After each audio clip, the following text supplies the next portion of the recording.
Alright, this is my Honda Shadow VT750 Aero 2006. So what I'm going to do today is just take everything apart so I can access the carbs and access the valve covers.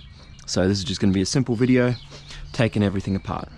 Alright, so first thing we're going to do, take the panniers off.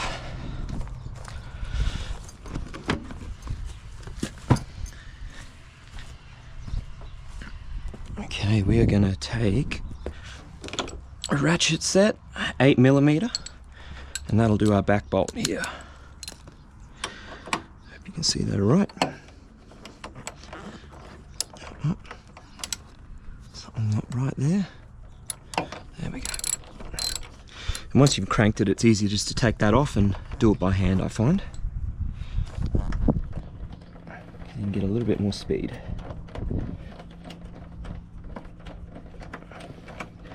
This bolt's notorious for having problems. I'm not sure if everyone's one's like that, but I've definitely found mine like that. Okay, so we're going to take the bolt and we'll put it in a little holder here so we don't lose it. And we can take that one out. So the stock seat will be a little bit different to the Mustang seat. Oh, jeez. Okay, we're going to pop that down there for now. And we're going to move on to these screws here, and we're going to use a Allen key, and size, I'm pretty sure it was it a 5? No, it wasn't a 5. No, it was a 6. Yep, size 6, metric. I'm going to take those off.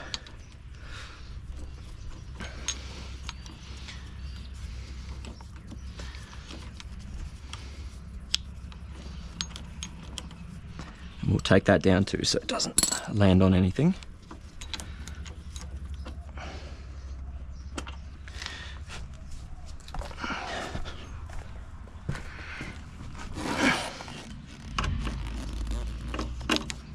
Sometimes these are really tight, and I've actually pre-loosened them because I've shot this video twice. Didn't record the first time, but they can be a little bit tight, so you just have to kind of just be gentle. You don't want anything snapping or anything burring out, so you get the right size. Spray a bit of WD-40 on them or something if you need to really loosen them up, give them a chance to soften up a bit.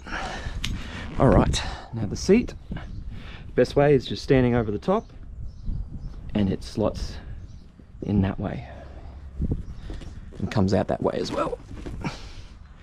Okay, so next we're going to take this bolt out and these two bolts.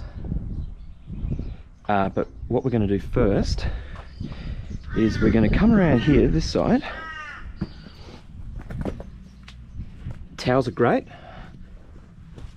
especially when you're filming, because you can lie down and get right down.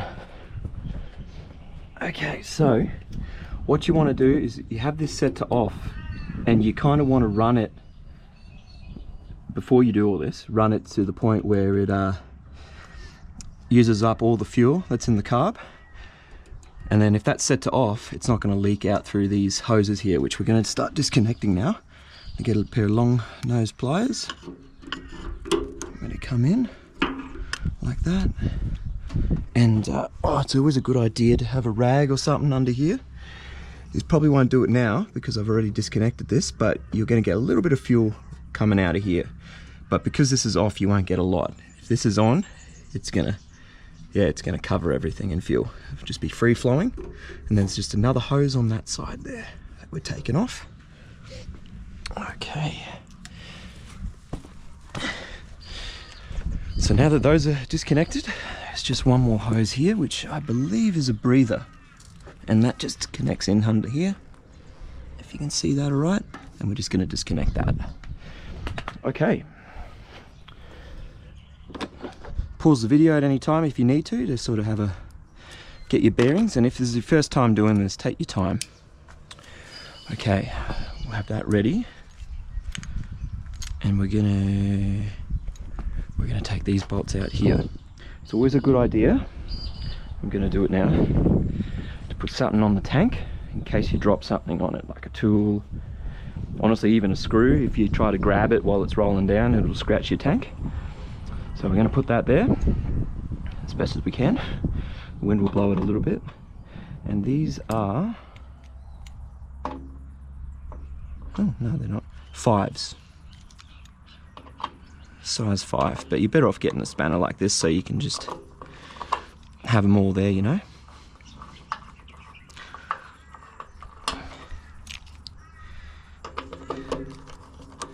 These are great bikes, very forgiving. If you follow the manual and do things to spec, they're, yeah, very forgiving bikes. And we're just going to get a rag and we're going to take this off gently.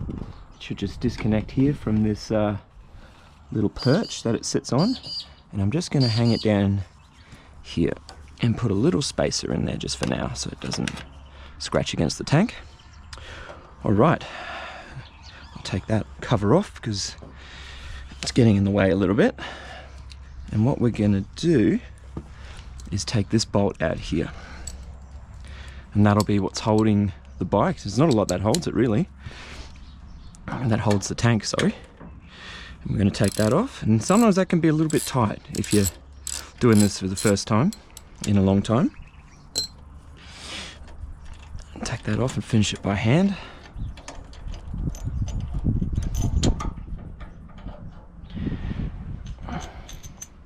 And we'll pop that in our lucky bucket. We're going to get things away. Now, one thing I haven't said yet, which is a good rule of thumb, is I've run this tank since refueling about 200 Ks. So it's not going to be a full tank, it's going to be near the reserve point, which means it's going to be lighter when you're taking this off. It's going to be lighter. See, these tanks at full, I think they hold 14 litres, so that's 14 kilos.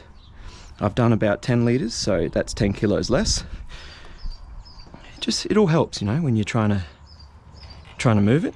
So you have to sort of wiggle it a little bit. I prefer to come over like this, but if you've got mobility issues, you could do it from the side.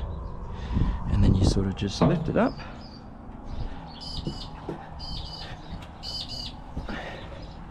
You can do this from the side too if you have trouble and you don't want to risk jumping over again. Now, yeah, the good thing about the weight is there's not too much weight pushing on that, and I'm going to store that a little bit differently soon. We're just trying to get everything accessible first.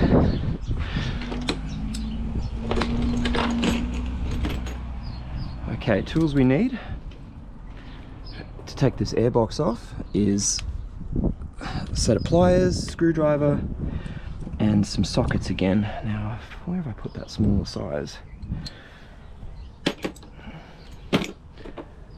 Okay, we found the 8mm socket. It was there. They always have a way of disappearing if you don't watch them. So we got all our tools here. And we got this too, just in case we get a bit of leakage underneath, because we do get oil in there sometimes. Alright, we'll start with the clip.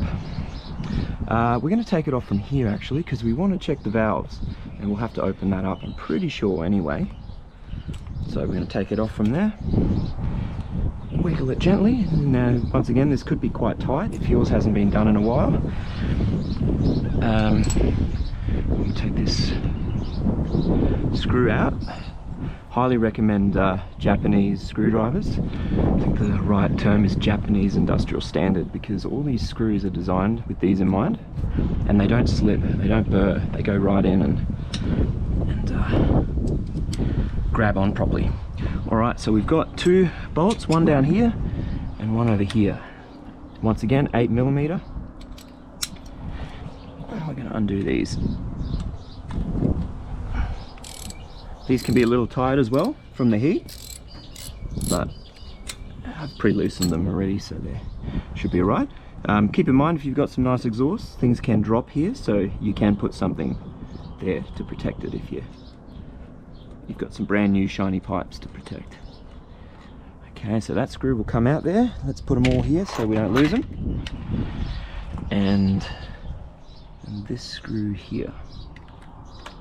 Now once again, you'll have to probably crank that off because these are been pre-loosened.